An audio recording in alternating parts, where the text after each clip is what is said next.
you guys? Welcome to a special edition of the Diggie A-2 channel. Once again, my name is Rob Dalby, aka Rob Diggie, aka BKA Rob D in the place to be. So one of the things that I have been finding out on my journey as a podcaster is meeting other people, meeting other walks of life, meeting other managers and management companies that are doing great things. So one of the things that we decided to do is to showcase one of those management companies. And one of the management companies that we're going to showcase for the next couple of weeks is DB Entertainment, who was spearheaded by one of the coolest brothers that I know, Deion Brown, who is the founder and owner of Dbentco. And we're going to bring him in and we're going to talk about his journey, his management group, and a little bit about the artists that he manages as well too. So let me bring him in. So have you all meet Deion. So Deion, good evening. How are you, man? How are you doing tonight?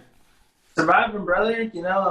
Just been working a lot, trying to get shit straight for the end of the year. We're wrapping up 2020, trying to head into hopefully a more lucrative 2021. Pandemic providing that everything clears up. So yeah, man, just staying nose to the grindstone, brother. How about yourself? Yeah, I'm doing well, man. I'm having fun podcasting. I think we have a show, me and you, coming up here real soon. So I'm looking forward to that. Looking forward to some future partnerships. I've worked with a couple of your artists in the past, and I love what you're doing. And that is one of the reasons why, we chose you. I'm saying we, as in Diggie LLC, decided to choose Dbentco to showcase to the world your roster, your talent. But I wanted to show them a little bit more about the story of how you got started. Where do you want your management group to go? What are some of your future ventures? And of course, the artists that you have on the roster themselves. So my first question is, and what our fans are going to want to know is the humble beginnings. How did all this start, Deion? How did Dbentco start?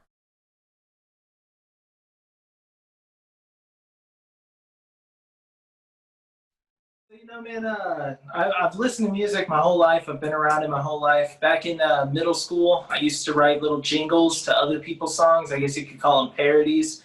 And it built a little buzz in my middle school, got people laughing a little bit, and they really seemed to enjoy it. But I put down music because I figured I would never have a lucrative career as an artist.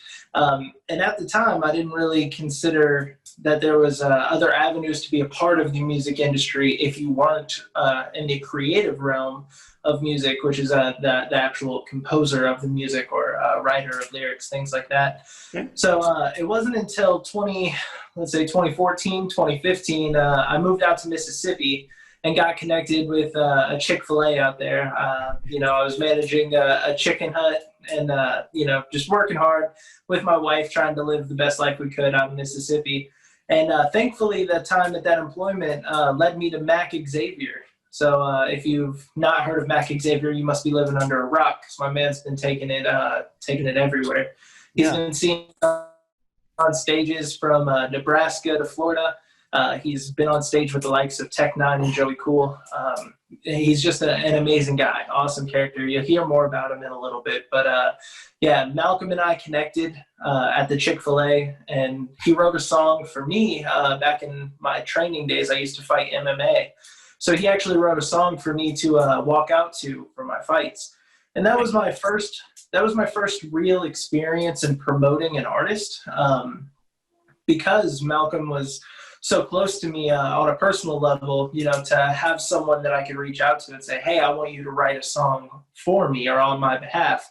And then allow me to take that and promote it for him through the fights. So I had a fight in Chicago, Illinois, and I took the music with me. That was my walkout music. So people got to hear his music there. And from there, he and I started working together to expand what he had already started.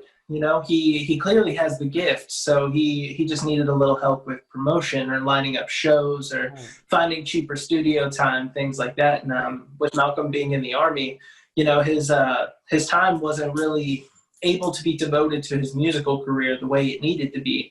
So I was like, hey, I'm a good friend. Let me try to help out. Let me see how much I could do for you. and ways of management. So he was gracious enough to trust me with his career, and that's really where I think DB Entertainment's really got its footprint, was through Mac Xavier. So without Mac, there would be no DB Entertainment. So thank you, Mac. No doubt, Mac Xavier, who our audience has seen him a couple times on our podcast. So incredible talent. I love his humbleness, and I love his talent. So yes, I agree. Shout out to Mac Xavier. And so since DB Entertainment has been since its inception, who else has been involved with the management group? Oh man, there's a lot of names that I could rattle off. For our humble beginnings, I got my wife, first off, who's been with me and helping me with everything. From making digital promo to sharing things on Facebook. She's really done a lot to help me out and keep me straight and organized. So my wife for sure. Tragedy with Strange Music. If Tragedy, if you're watching this, I appreciate you. Tragedy was able to help Mac and I get lined up on the Tech 9 tour in 2018. Wow. Without him, we wouldn't have had that opportunity. So thank you, Tragedy, for allowing me to serve on the street teams, getting me some real hands-on time with promotion teams, and letting me understand a little bit more about the business. We got people like Felicia Vita. She tried putting us on to a show back in 2018. She was one of the early people reaching out to us to come out and perform. She's even allowed us onto some of her radio interviews in the past.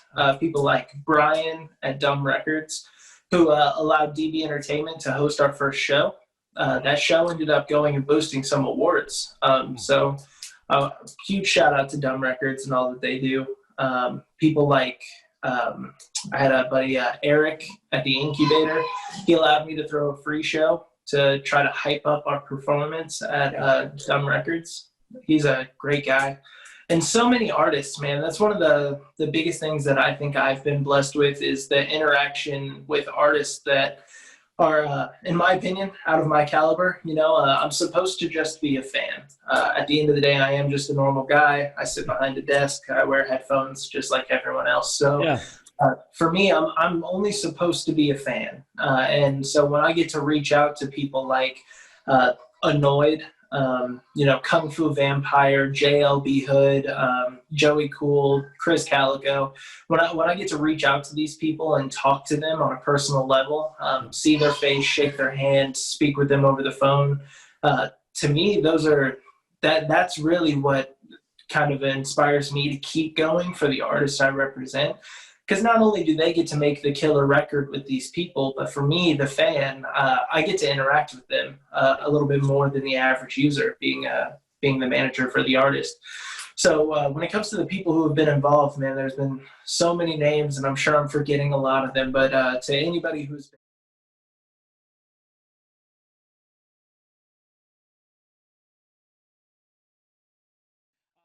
Our next question is going to be, what has been your accomplishments? What is DB Entertainment? What have they accomplished so far, up to date? We've been blessed with accomplishments, man. Honestly, since Malcolm and I started working together, we can start the list of accomplishments all the way back in 2016 when Malcolm linked up with one of the biggest names in independent music in Mayday, when he got a track out there called Jackie Chan. And that record there was a huge win for someone like Malcolm, who didn't have a name at the time. The group Mayday was willing to work with him. They got him out there. They helped promote the song. They were really, really generous at that time. So that started some small waves of accomplishments. We always appreciate the little things. But as of today, the Spotify wrapped ups just came out. So I did a little bit of number crunching for the team. And on Spotify alone, DB Entertainment surpassed 280,000 streams. Wow. That's amazing for our group. That's a team of 6 artists, and those guys really put in the energy and effort to make those numbers happen. And it's amazing to me that this is all during a pandemic, those numbers that they received. So that's without the live shows that we had planned. We were hoping to go on a tour this year that we didn't get to, but we're still pushing, and these guys are so energetic, and their work ethic is so solid that for them, there's there's really no stopping the new accomplishments that will come, you know. Back in 2019 in November, Dbentco had our first show at Dumb Records. We had an awesome lineup. Everyone who was on the ticket, with the exception of King DZ, ended up signing with DB Entertainment and continuing their careers in our direction. That show went to win the #1 show in hip hop and the #4 overall show in Illinois for 2019. Wow. So it was amazing. Yeah, the team won those awards. That was a show that Mac Xavier headlined and Spiff co-headlined. Wow. It was an awesome night. It absolutely was. That is awesome. That's a huge accomplishment, and that goes to your perseverance for yourself as well too. You know, learning and how to management and booking shows, all that stuff, and learning and you know, doing future booking and shows and you know, later on down the road with the guys as well too. So I think that's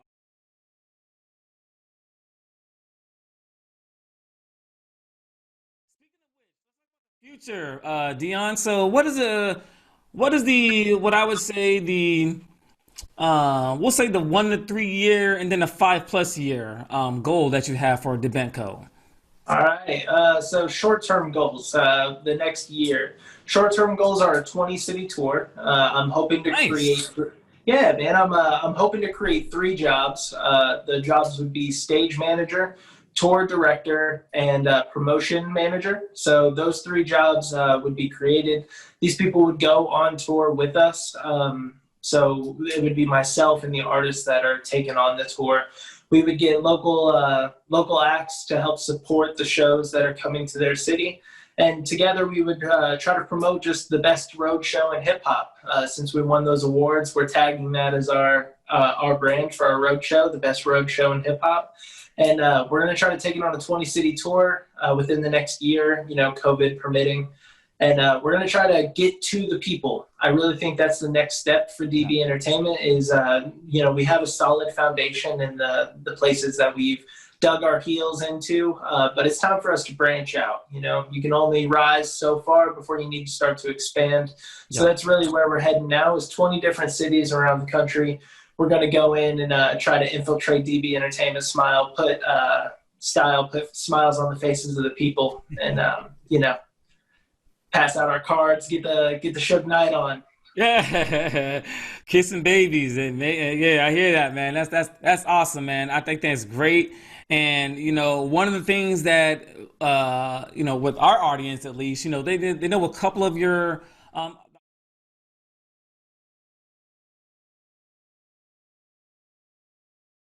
you know, but I want to have you give an opportunity to introduce the artists on the roster. So, who are the artists that are part of DB Entertainment? What's the name of the rosters and a little bit of their sound, or how would you think what? I know I'm not saying to put them what genre that they're in, but what is a little bit about their description of their sound, their unique sounds to each one of them? Yeah. For sure. So the artists that are involved in DB Entertainment are the only reason DB Entertainment is a thing right now. Without them, you know, we have no leg to stand on. Truly, I like to operate behind the curtain and make it all about them. Okay. So I'm thankful for the opportunity to get this opportunity to speak on their behalf for them. So let's go in order that they'll be visiting this show, you know, on the next few episodes. So the next show will feature VGE, Vision Glory Entertainment. That's Zach Mode and Young Frost. These 2 guys are very hardworking young men from the Springfield, Illinois area. Their work ethic is what attracted me to them. They had actually performed on a couple of the shows that I had put together in Illinois. And after a few months of deliberation, they decided they wanted to work with our team. So I'm thankful for them because their hard work is inspiring, to say the least. So seeing their drive and dedication really does get the rest of the team excited, ready to work more. Nice. For sure. They were the most recent signees. So after that, let's go oldest to newest, right? So Mac Xavier started with DB Entertainment, or with me specifically, quite a while ago. You heard a little bit of his comeuppance now throughout this episode. He and I continue to work together to this day. We have a lot of plans for him. Like I said, he's in the military. He's got a very lyrical hip-hop vibe. So I've heard it said before, I've heard it said before that there's a difference between rap and hip hop, right? Rap is the egotistical stuff that you hear. You know, it's very all about me, all about my clothes, all about my money. You know, and then hip hop is where you get your meaningful lyricism. You know, your message music, things like that. So for me, I think Mac Xavier teeters more heavily on the hip hop side of things. Most of his music has a very clear drive and message, and most of it is motivational and uplifting. So that's Mac Xavier. Okay. Yeah. And after Mac, we got Spiff. Spiff is one of the most creative members of the DB Entertainment team. He has a very specific way of diversifying his own sound while keeping his signature to himself. For example, if you listen to any of his catalog, he's got one of the most impressive catalogs in hip hop, and I'm not saying that with any bias. That's honesty from me to you. His catalog is one of the most diverse in hip hop, and it starts with very clean melodic sounds, and as it progresses through his discography, you'll hear Christmas music. He put out an EP of Christmas music that is undeniably top of the line. And then he moves on to an EP of acoustic classics where it's just this man and his guitar strumming to you so sweetly. And then most recently his album Fire, which is a 15 track album of nothing but heaters, just straight bangers from cover to cover. So he's very diverse in the way he moves through his music, but you'll never mistake his sound for someone else. You know when you put on a Spiff record that that's what you're listening to based solely on the sound of his music. And that footprint is hard to create, and it's also hard to maintain. So shout out to Spiff. No doubt. And then Who else we got? Next up on the roster, next up we got Satisfy. Satisfy is another one of those hardworking guys out of Illinois. His music is more driven towards his future, I think. You know, he released his debut album, Take a Deep Dive Into What I Go Through, where he offered a lot of really deep, powerful self-reflection in a very 90s boom bap kind of way. So he took what I thought were beats that may have sounded kind of rugged for a boom bop sound in the 90s, and he delivered his heart on those beats instead of delivering fistfuls of punchlines. He delivered what was on his heart or on his mind with that debut album. And since then he's released a few singles and an EP titled Anomaly, which featured tracks that were just mind-blowingly different from Take a Deep Dive Into What I Go Through. Some of his best work to date was featured on Anomaly. So shout out to Satisfy. Get out there and check out Anomaly when you get the chance. No doubt. Next up after that is my guys 36 and Brimstone. 36 and Brimstone, some of the hardest music you'll hear. Yeah. They've been on the Diggie A-2 before. They have. Shout out 36 and Brim. Shout out to you guys, man. No doubt. Shout out 36 and Brim. They have, in just a short amount of time, they haven't even released their debut album yet as a group. They're releasing installments of it. Annexphobia Chapter 1 and 2 are now available anywhere you stream your music. But in just those first two installments, preparing for their debut album, they've released music with the likes of Kung Fu Vampire and Kid Crusher. Those are two of the biggest names in horrorcore. For example, if you look up top 5 lists in the horrorcore genre, you will find those two names. And currently 36 and Brimstone have tracks with both of those guys. So they're only getting started, and they already have the settings laid out for a legendary career in music. That's so dope, man. And for the fans of the Diggie A-2 podcast, 36 and Brim were on with me this current season, in season 2, for the Cypress Hill episode. And the Cypress Hill episode is, I want to say, in the top 3 in regards to views from this season. So you guys need to go check out 36 and Brimstone. Those guys are the real deal, man. So shout out to you guys, man, for real. Shout out to 36 and Brim. Absolutely. Yeah. And finally, man, the last artist I got to talk about is Shevin. Shevin is in KC. He such a genuine and humble guy. I met Chevin at Joey Cool and Friends 3 last year. Okay. Maybe it was 2018 when Malcolm and I went out to Kansas City for the Joey Cool and Friends show. Chevin went up and performed, and he blew me away. Honestly, I've been a fan of his music since the first time he's taken stage in front of me.